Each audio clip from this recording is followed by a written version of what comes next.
So do you know how Ryebrook was formed? No. Do you know when Ryebrook was formed?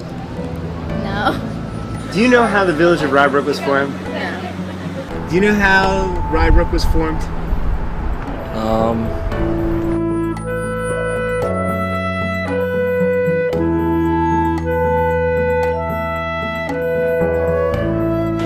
Do you know how the village of Ryebrook was formed? No. Do you know how the village of Ryebrook was formed? No. Do you know any of the people who helped form it? Nope. Yes, because you told me. If I didn't tell you, would you have known? No. Do you know how they got the name Ryebrook? Do you know how the village of Ryebrook was formed? No, I don't know. Would it surprise you to know that it's about taxation without representation? Yes. It's understandable that our kids aren't experts on how Ryebrook came to be. But while celebrating the 30th birthday of their village, it certainly seems time to remind them.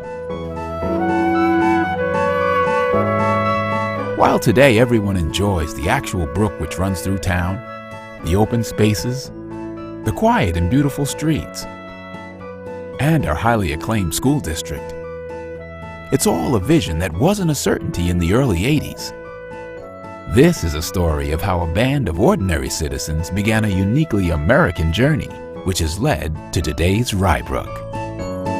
Do you know how Ryebrook was formed? I think it was separated from Portchester in 1982. I know that it was formed in 1982, and before that it was part of the town of Rye. You got a guy that's laid back here, I tell you so.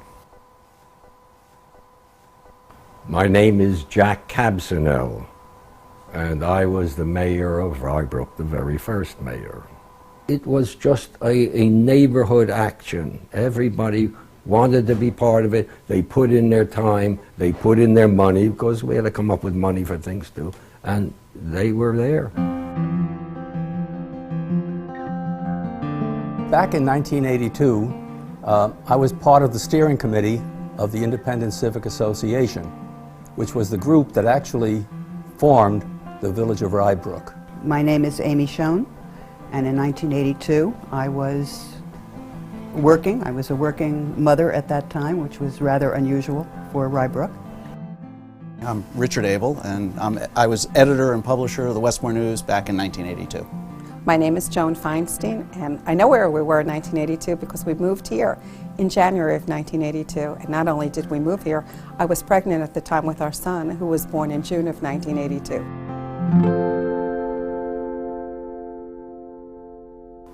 We were nonpartisan, we were non-paid, we were community residents who lived in the community and was responsible to each of our neighbors. We were about 8 of us in the airport committee, and Milt Meiskin was the chair of the airport committee, and he told us one winter day that there were 4 or 5 men that had been working together for a couple of years, thinking about trying to turn the unincorporated area into a village. When he called a meeting here, it was just wonderful news to know that those people who were represented and hearing this idea rose to the occasion almost instantaneously. I called that committee together and I shared with them the information that now is the time to form a village. Are you for it? Enthusiasm reigned that evening, and they all said, yes, what do we do? To this day, you still will hear, we left Portchester. We broke away. We were never part of Portchester. We never were part of the village. We were always part of the unincorporated area. People still think, both from Portchester and from Ryebrook, that Ryebrook seceded from Portchester. There's this thing, this idea that somehow they were connected, and the only way they were connected was through the town of Rye. We were governed by the town of Rye, and the population of Portchester, which was about 24,000, I think, at that point, we were about 8,000. We had no representation. It didn't matter if 100% of the unincorporated area voted one way, it had absolutely no voice. Right. And that was the trigger from my perspective, and I think a number of people, that we just didn't control anything because the votes were just unequal. We had no say in who represented us. None. We were outvoted by a great majority, and this was of great concern because a lot of people who lived here at the time had worries about whether or not they'd be able to continue to live here because we would be paying exorbitant taxes. The part we were in no longer had any representation, and therefore we found and fussed around and all and did something to see if we could change and still have one man, one vote. So by the fact that we were able to form a village, we had our own direct representation. And the Chappie Pasilipo, who was the town supervisor, was very quietly backing us. Anthony Chappie Pasilipo was the supervisor of the town of Rye for many, many years. He was a Portchester-grown person. He was a former mayor of Portchester, but he had great vision. When we came up with the concept of a village, I can remember it distinctly. Chappie was an initiator, if you will, because in November of 1981, we were watching election results coming in from various parts of the town, and Chappie was standing next to me and to my wife, Joni, who was chairwoman of the Democratic Party of the town of Rye. And as he watched the results coming in, he said, "You know, Milt and Joni," he said, "it's time that the unincorporated area had its own unique identity. You ought to form a municipality." And we in turn said to him, "Will you support it if we do?" And he said, "Definitely." He said, "I believe in self-determination. I believe people should have the freedom and the initiative, if they want it, to form their own municipality, and I will support it." They took a look at all this unincorporated land in Westchester and decided, hey, let's make a village of it. So they took a little bit of this, a little bit of that, and they came up with Ryebrook Village. The main reason for starting the movement for a village was the need to have full representation. Based on the nature of the law before, we did not have full representation. We did not have the one man, one vote guaranteed us by the Supreme Court. It's not a question of self-pride, it's a question of community pride, because this was done not by any one individual, any two individuals. It was done by citizens who really wanted to have self-determination of how their votes were cast, how they were governed, how their services were provided. Several of us, meeting in my living room, as a matter of fact, decided that maybe there's something we can do, and we did recognize that it had not been done in the state in 50 years. All of a sudden, I believe it was either the end of February or beginning of March, I can't tell you the exact time, I'm getting articles, pamphlets about the incorporation and to move from the town of Rye and to become an independent village. We met here on a Friday evening and we passed out the petitions with one proviso: only go door to door, ask people to sign it, tell them what it's about, and tell them how the structure would be vaguely done. It was freezing cold. We divided up. About 4 of us went with the original 4 or 5 men. We walked house to house throughout the entire community to get people to sign the petition. We were out in the street with our kids, and people were walking around, and we were saying, what's going on? And they explained it to us, and we said, how can we join? And we began walking petitions that day with them. That was over the weekend, and it was filed the following Monday. It was a very different time. I think that the excitement of being part of something new and important got people wanting to do more. We got 1,500 signatures that weekend, Saturday and Sunday. Monday morning, bright and early, the petitions were delivered to Chappie Pasilipo, who smiled, accepted them, and said, "Great work, and now we go ahead. You're on your own." It's important to note that in this community we have 2 school systems. 2/3 of the residents of Ryebrook go to the Ryebrook school system, an excellent school system, and we have a second excellent school system, the Portchester school system, which is in the southern part of the village. Before they formed the village in '82, some of those same individuals were behind the creation of the Ryebrook High School. I was on the Board of Education in 1971 to about 1977, and that was the years that we decided to have our own high school. Historically, everybody went kindergarten through 8th grade at Ridge Street, then they added a 9th grade, then eventually they went on 10th, 11th, and 12th to the Portchester High School on a tuition basis. I took typing at Portchester High School. I took driver's ed at Portchester High School. I had friends from Portchester, and you know, remember, Ryebrook didn't exist then. It was the unincorporated area of Rye Town. It was too long to say, and Portchester was sort of the center. Basically, Albany said, we don't want more school systems. We don't want small. We want you to merge. So they basically told the Ridge Street School District, District 5, merge with anybody. Merge with Portchester. Merge with Harrison. And somehow or other, Portchester decided not to have our children, so they went to Valhalla, and then they went to Mamaroneck. The Portchester School Board voted to not accept any more tuition students. So that's a misconception that's been around forever, that Blindbrook, oh, they separated and they didn't want. The Portchester School Board voted to not accept my class and said, we're not going to take any more, and any more Ridge Street School kids. So what became the Blindbrook School District, they had to go and scurry around and find a place for us 70 kids. And in that traveling time of about maybe 3 graduating classes, we decided we needed our own school. That school was told by the State Board of Education it could not exist. And through some political manipulations that I really don't think I should talk about, we were able to build that school and to make it into one of the finest schools. They gave us nothing. This was all built with residents' money, taxpayer money. The community wanted it. At the time we built the school, the high school, we didn't have enough money to move the furniture from one school to another. So everybody rented cars. They all did it personally. We washed the floors in the new school and all that. There was that kind of thing. There was no problem. You called somebody up and will you be there? Yes, you will be there.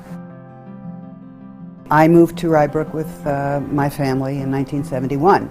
Blindbrook High School, the referendum for the high school had gone through, and we knew it was going to be built. If that had not happened, we would not have moved here.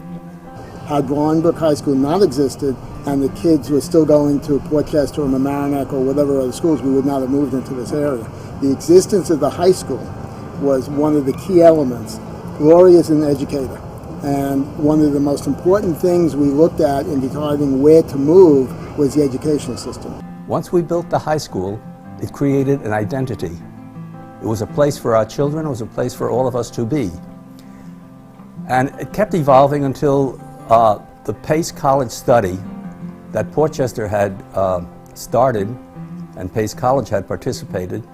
One of their options was to eliminate the village of Portchester and take all of the town of Rye into one governing body, which would have almost eliminated our identity as a separate unit from Portchester. The Pace study had shown that to help our neighboring community of Portchester, they should start annexing off Rye Ridge Shopping Center, I guess the Rye Town Hilton, wherever they could find a substantial tax base. The point of the entire story, as you probably know by now, was the Pace study and the ability to control one's destiny.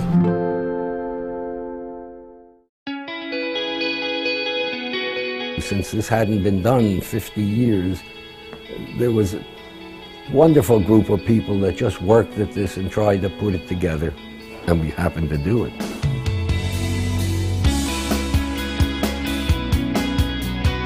Crawford Mansion was a centrally located area in the unincorporated area of the town of Rye. It brought in the northern part of it, the southern part of it, the eastern part of it, the western. It brought in all segments of the area. It was on a main road, right on Ridge Street.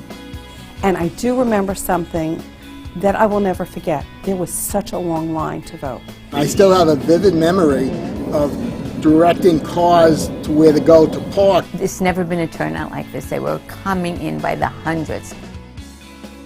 The opposition were busting them in from the nursing homes. They were coming in on stretchers. I mean, it was a very close vote. District 4 did not want this. It was a really, really close vote. But as soon as the count was announced, the room just broke out in joys and shrieks and cheers and tears. I remember tears. We were just very, very emotional.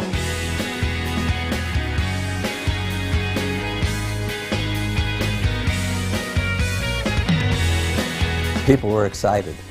I mean, we're on our, it was very emotional. I get choked up a little by it, but it was very emotional. It was a very exciting time because it really got a whole community, almost everybody in that community had an opinion on whether it should happen or not. It was an extraordinary event to be part of. It was the impetus of wanting to do more. And this is a beginning. It's not an end. It's just the beginning. But what a wonderful beginning it was. It's an interesting name, isn't it? First of all, I always think a cachet of two names is something, you know, really very nice about two names. Just sounds good, especially when the first word is short. Well, you had the town of Rye, which we've always been part of since 1660, this area, when the town of Rye was settled. Chappie was involved in it. They decided that at least it had to have the name Rye in it. You have the Blind Brook, which forms our boundary with the town of Harrison. We were trying to bring in, since it was the town of Rye, and something about Brook. And I know there was a gas station in Rye.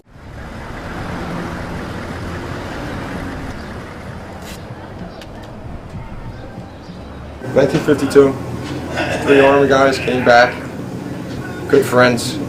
They pretty much figured, they go, I know how to do this, I know how to do that." Pulled up the money, put together a shop. And at the time, still just town of Rye, you had the brook behind us. And at the end of the day, you had Ryebrook service. Pretty much till this day, you still have one of the original owner's sons here, going on 60 years. Joining Rye and the brook together, I think it was a really creative name.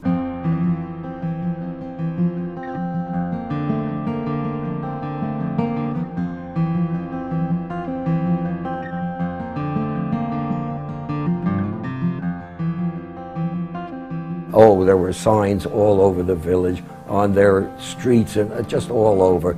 People were into this game. Wherever it was they were going to vote, they were into it. They knew this was their place, and they got to make it work. Oh yes, there were many, many heated debates. Change is a fearsome word, and people get comfortable. And we were shaking things up. We clearly wanted Jack. I mean, we really believed he was like the father of this whole thing. Jack was a very strong candidate, and I think he was knowledgeable. He had a way of communicating with people. And our first speaker will be Dr. Jack Capsonell.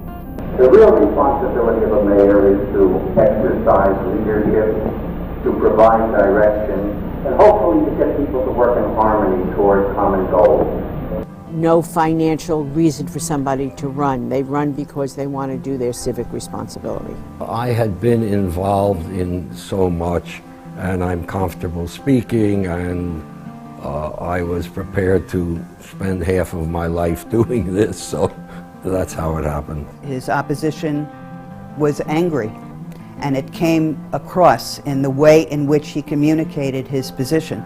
Sam was a Portchester man all the way through, and he would have been a good leader, but he really didn't want this village to be formed. I do remember that debate now. Yeah, me the too. between I the was two. actually at that debate. Yes. The biggest issue in that election was the cost of the new government.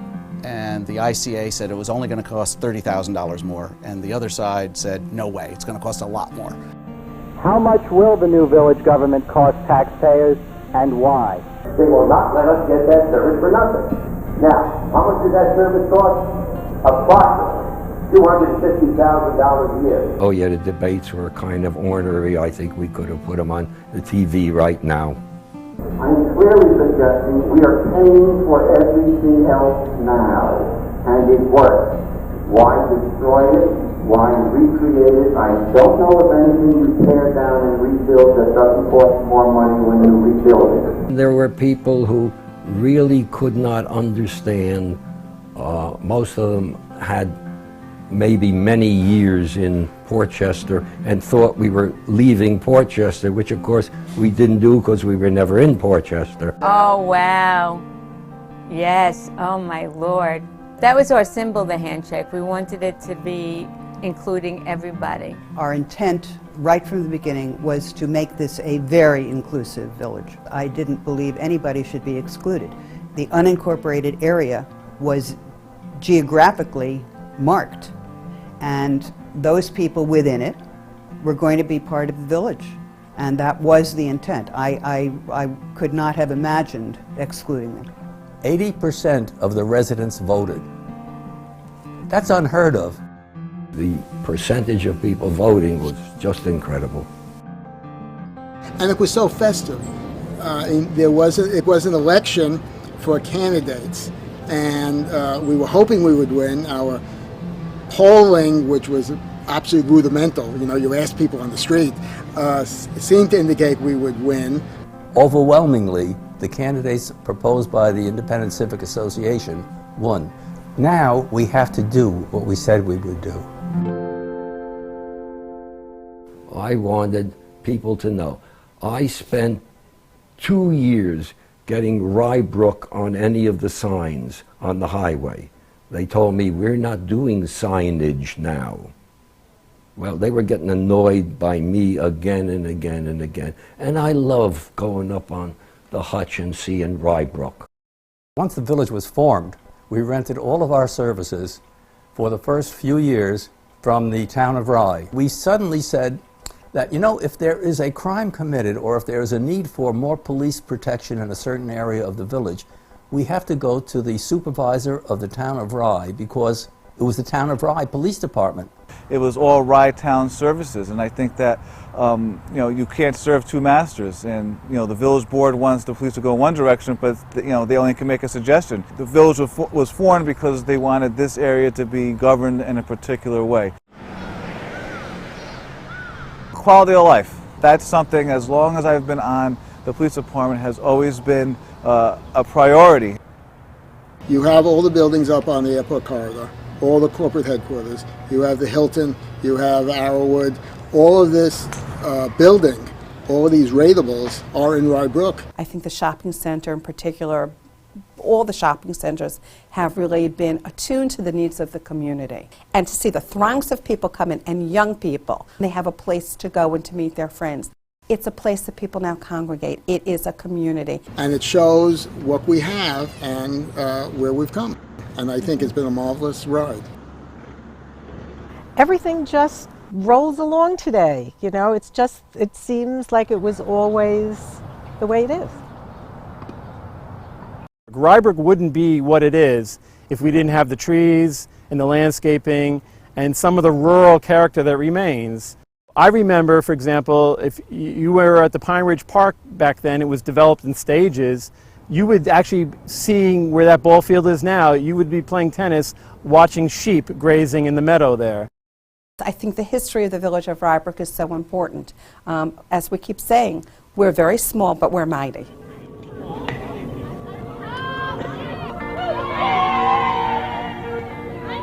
I think even the people here now don't even have any idea how hard it was, or they just know Ryebrook. The democratic process said, this is what we want, and I think it became very successful. I really give credit to the original founders for having that vision. It's why we were founded in the first place. We can go back to 1776. And most people don't know they're making history when it's being made. Right. And that was really exciting. And we'll never forget it. It's part of us. It was hard work, and it was fun, and we had a place to go, we had a sight to see, and it was just a wondrous time. It was one of the best experiences of my life. It was just exciting. It was elation. It was very fulfilling. In the end, the vision was always to have a nice place to live, and I think that's been accomplished. We're still living here. We enjoy living here. We've enjoyed watching the community grow and flourish and take on a life of its own. It's kind of quiet, and it's pretty small, so you have a lot of friends. It's nice because it's like a small town, so you know everyone. I feel like everybody's a lot closer with their neighbors than if in like a big city. It's a wonderful community. Everybody takes care of everybody else. Everybody looks out for each other. It's a small town, but with a lot of warmth. A great sense of pride, because I don't think any of us could really have foreseen how far the village would have come.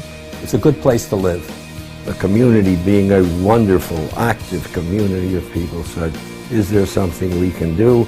Somehow I got in the middle of that. I wouldn't have moved back if I didn't love it, and I have very fond memories of my childhood here. I have very fond memories raising a family here. When you have that passion and you have a people band together to implement change, that's what's good about our country. That's what makes our country unique, and that's what happened in Ryebrook.